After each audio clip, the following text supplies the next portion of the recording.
Sekkizhar, temples made of granite and Tamil devotional poetry, are the pillars which have been supporting Saivism in south of India.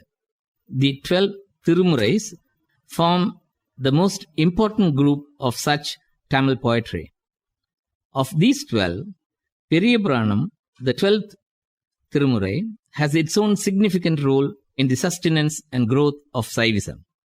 This was composed by Sekkizhar, who hailed from Kundrathur in Tondaimandalam. Sekkizhar was born in the 12th century in a well-to-do farmer's family, and the name given to him at his birth was Arulmozhithevan, and to his younger brother Pallavaraiyan.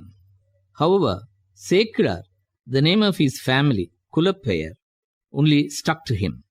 His having hailed from a cultured, pious family and acquired a vast spectrum of knowledge, it is no wonder that he drew the attention of the then Chola king, Kulothunga Chola II.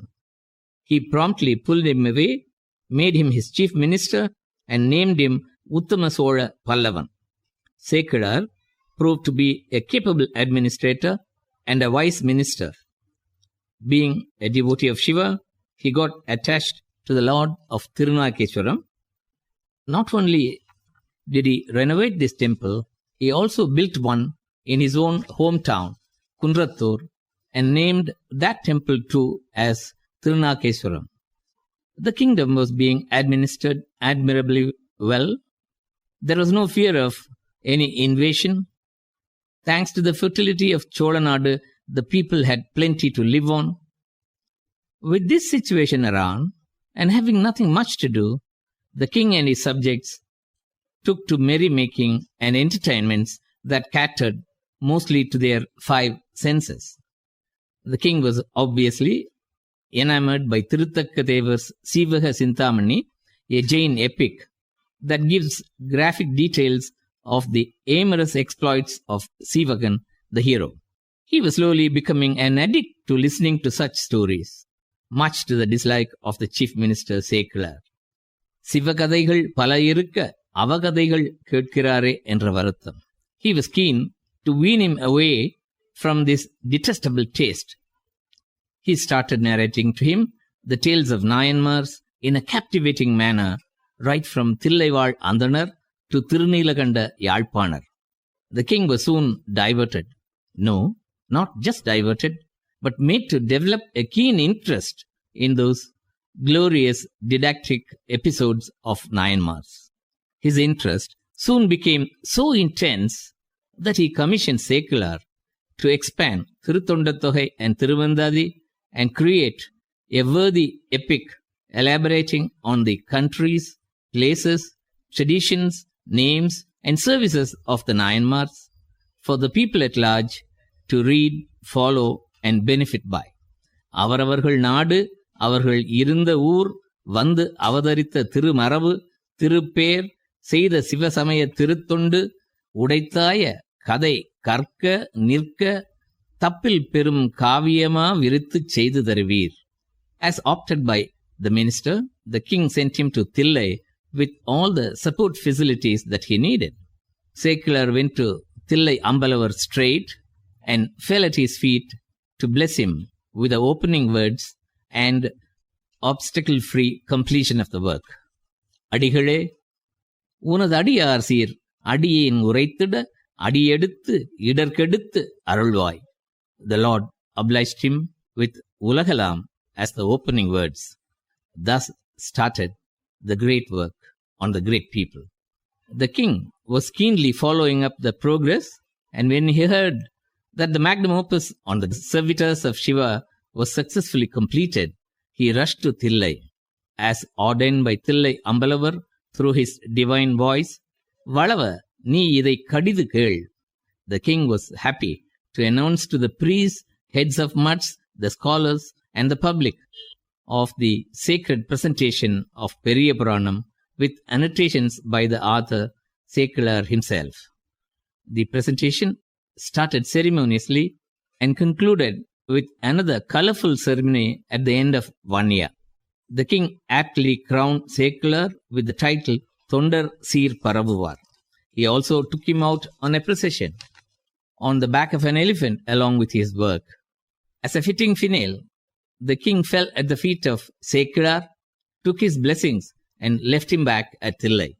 Sekkilar continued to live at Thillai and meditated on the lives of Nayanmars till he reached the lotus feet of the good Lord Thillai Ambalavar. This is the hagiology of Sekkilar, who wrote the hagiologies of all the 63 single servitors and 9 group servitors. Let's now look at how Sekkilar went about his work. Having been the chief minister of the kingdom, he had access to all the archives. He also travelled widely to most of the places and temples where the Nayanmars were said to have lived and visited, studied the edicts and epigraphies on palm leaves, copper plates, and temple walls, listened to the legends and lores, sieved out the grain from the chaff, and diligently converted the information so collected into a beautiful epic. However, he desisted from including any flights of imagination or fables just to fill the space where the hagiologies of some adiyars were pretty brief. The original, or the Thogai Nool, is Sundaramurti Nayanar's Thiruttonda Thogai. This contained only 11 verses to talk of 60 single servitors and 9 group servitors. This brilliant brevity was then expanded into 89 verses in the derivative Bagai Nool, Thiruttondar Thiruvandadi by Nambiyandar Nambi. This in turn was turned into an epic with over 4,200 verses. But then, how could the 70-odd loose stories spread over a period of 1,000 years be sewn into a seamless epic?